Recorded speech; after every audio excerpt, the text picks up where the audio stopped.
So இது வந்து ஒரு பேலன்ஸ் டயட் பத்தி நீங்க சொல்லியிருந்தீங்க. ஸோ இந்த ஒபிசிட்டி ஆர் ஓவர் வெயிட் இப்படி இருக்க கேட்டகரியில இருக்கவங்க வந்து இந்த ஒரு பேலன்ஸ் டயட் ஃபாலோ பண்ணாலே வந்து அவங்களுக்கு இமிடியேட் வெயிட் லாஸ் அப்படி ஆகுமா டாக்டர்?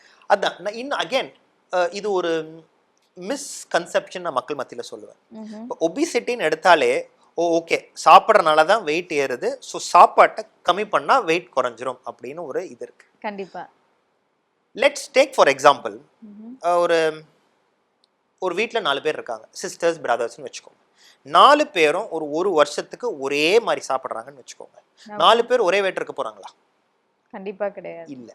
ஸோ உணவு தான் வெயிட்டுக்கு காரணம். உணவை குறைச்சா வெயிட் குறையும்னா ஏன் 4 பேரும் ஒரே வெயிட்டில் இல்லை? ஸோ உணவு தவிர நிறைய விஷயங்கள் இருக்கு. ஸோ இந்த இடத்த நான் டயட் என்ன ட்ரீட்மெண்ட்னு சொல்றதுக்கு முன்னாடி சில விஷயங்கள் புரிஞ்சுக்கணும். ஓகே. உணவுன்றது ஆமா தேவையில்லாத கேலரிஸ் உடம்புல அதிகமாகிறப்ப வெயிட் போடலாம், இல்லைன்னு சொல்ல வரல. பட் அதை விட முக்கியமான விஷயம் எரிப்பு தன்மைன்னு சொல்றது. நம்ம பாடியோட பர்னிங் கெப்பாசிட்டி. ஒரு வண்டியில அந்த மைலேஜ்னு சொல்றோம்ல, இன்ஜின் ஓடி வெளியில போற அந்த ஹீட், அதே மாதிரி நம்ம பாடியில இருந்தும் ஹீட்ன்றது வெளியில போகும். இதுக்கு மெடிக்கலா பிஎம்ஆர்னு நாங்க சொல்லுவோம், பேசல் மெட்டபாலிக் ரேட், இல்லாட்டி ரெஸ்டிங் எனர்ஜி எக்ஸ்பெண்டிச்சர். நம்ம உடம்போட எரிப்பு தன்மை. இந்த எரிப்பு தன்மை எவ்வளவு இருக்குன்றத பொறுத்து தான் வெயிட் கூடுறதும் குறையறதும். ஸோ எரிப்பு தன்மை அதிகம் நம்ம படுத்துறதுக்கான முயற்சிகள் எடுத்தோம்னா தான் வெயிட் குறையுமோ தவிர உணவை மட்டும் கம்மி பண்ணுறதுல அர்த்தமே இல்லை. ஸோ உணவு என்றைக்குமே நம்ம உடம்பு வேலை செய்கிறதுக்கு ஒரு சில இவ்வளோ கேலரிஸ்ன்றது தேவை. அதாவது 1800 கேலரிஸ்ன்றது தேவை. இப்போ நான் உங்ககிட்ட ஒரு எக்ஸாம்பிள் டயட் சொன்னேன் இல்லைங்களா, அது மாதிரி டயட் மினிமம் எல்லாரும் சாப்பிட்டு தான் ஆகும். வெயிட்டை குறைக்கிறேன்னு சாப்பாட்டை குறைச்சோன்னா பாடி வீக் தான் ஆகும், நம்மளால வேலை செய்ய முடியாது.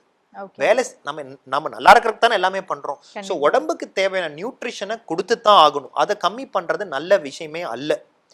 எரிப்பு தன்மை அதிகப்படுத்துற மாதிரியான ஆக்டிவிட்டீஸ்ல நம்ம இன்வால்வ் பண்றப்ப தான் அந்த சைக்கிள் மெயின்டைன் ஆக முடியும். Okay doctor. ஸோ நீங்கள் வந்து ஒரு ஃபிசிக்கல் ஆக்டிவிட்டீஸ் எல்லாம் இன்வால்வ் பண்ணலான்னு சொல்கிறீங்க. பட் அதுலேயும் வந்து நிறைய பேருக்கு வந்து கன்ஃபியூஷன்ஸ் இருக்குது. ஜிம்மில் சேரலாமா இல்லை நம்மளே ஒர்க் பண்ணலாமா? இப்போ பார்த்தீங்கன்னா வந்து நிறைய ஃபிசிக்கல் ஆக்டிவிட்டீஸ் விஷயங்கள்லாம் வந்துடுச்சு. ஏரோபிக்ஸ் வந்துடுச்சு, ஜும்பா அப்படின்ற மாதிரி விஷயங்கள் வந்துடுச்சு.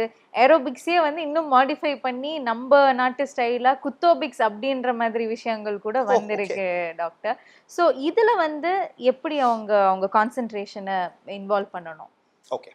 ஸோ இப்போ இந்த எரிப்பு தன்மையை அதிகப்படுத்துறதுக்கான ஆக்டிவிட்டிஸ் இதை தான் உங்களுக்கு சொன்னேன் நான்.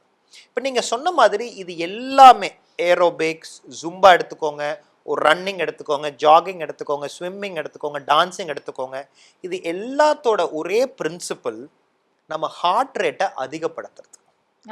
Cardio exercise. இப்போ ஜிம்மில் நீங்கள் போனீங்கனாலே கார்டியோ ஃப்ளோர்னு ஒரு ஃப்ளோர் இருக்கும், ட்ரெட்மில் இருக்கும், இஎஃப்எக்ஸ் அந்த கிராஸ் ட்ரெயினர் இருக்கும், சைக்கிளிங் இருக்கும், இந்த பெடலிங் பண்ணுற மாதிரி ஒன்று இருக்கும், ப்ளஸ் இந்த மாதிரி ஏரோபிக்ஸ் ஒரு ஃப்ளோர் மாதிரி இருக்கும். ஸோ பேசிக்லி நம்ம எரிப்புத்தன்மை அதிகம் எப்படி படுத்த முடியும்னா பாடியிலேருந்து ஹீட்டு ஜென்ரேட் பண்ணுறதுக்கான மெக்கானிசம் வரும். எப்போ ஹீட்டு ஜென்ரேட் பண்ண முடியும்? இப்போ நான் இங்கேருந்து உங்களை ஒரு 500 மீட்டர் ஓடிட்டு போங்கன்னா அங்கே போய் நின்னோன்னே பயங்கரமாக மூச்சு வாங்கும், அப்படியே ஸ்வெட் ஆகி நம்ம கூத்தோம். எப்படி இது வருது? ஏன் மூச்சு வாங்குது? ஏன் ஹார்ட் ரேட் ஏறுது? ஏன் ஸ்வெட்டிங் வருது? நம்ம ஹார்ட் ரேட், நம்ம ஹார்ட் வந்து வேகமாக துடிக்க ஆரம்பிக்குது. ஸோ ஹார்ட் வேகமாக துடிக்க ஆரம்பிக்கிறப்ப ஹீட் ஜெனரேட் பண்ணும். அந்த ஹீட் ஜெனரேட் எப்படி வருது? வெளியில ரேடியேஷன் சொல்றது. அந்த ரேடியேஷன் மூலமா தான் நம்ம வெயிட்டை வெளியில தள்ளுறோம்.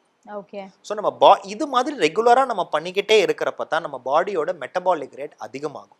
ஸோ இது எல்லா எக்ஸசைஸுமே, ஜும்பான்றது ஒரு வகையான ஏரோபிக்ஸ் டான்ஸ் ஸ்டைல், ஏரோபிக்ஸ்ன்றது அகைன் எக்ஸசைஸ் ஒரு மாதிரி டான்ஸ் ஸ்டைல், அது வேற மாதிரி பேட்டர்ன் இருக்கும். பட் இது எல்லாமே ஹார்ட் ரேட்டை அதிகப்படுத்தக்கூடியான விஷயம் தான். ஸோ எதை வேணாலும் நம்ம பண்ணலாங்க. அவங்களுக்கு என்னென்ன பண்ண முடியுமோ அதை பண்ணட்டும்.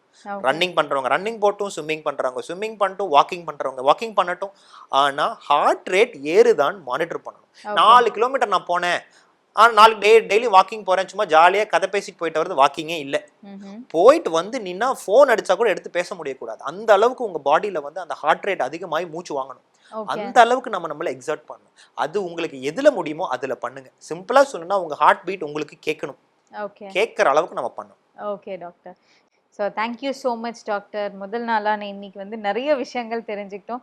முக்கியமாக வந்து இந்த ஜங்க் ஃபுட் பற்றி தான் நிறைய பேர் வந்து அந்த பழியை சுமத்துவாங்க. பட் இன்னைக்கு வந்து எங்களால் அந்த பேலன்ஸ் டயட்டை பற்றி எங்களால் தெரிஞ்சுக்க முடிஞ்சது. கண்டிப்பாக நாளைக்கும் நிறைய விஷயங்கள் நாங்கள் தெரிஞ்சுக்கணும்னு ஆசைப்படுறோம். தொடர்ந்து நாளைக்கும் பேசுவோம். தேங்க்யூ. ஓகே நேர்களே, இன்னைக்கே நம்ம நிகழ்ச்சியில நிறைய விஷயங்கள் நீங்க தெரிஞ்சிருப்பீங்க. நாளைக்கும் இதே மாதிரி ரொம்ப யூஸ்ஃபுல்லான விஷயத்த பத்தி தான் பார்க்க போறோம். ஸோ தொடர்ந்து நிகழ்ச்சியை பாருங்க. Until then, it's bye from Aishwarya.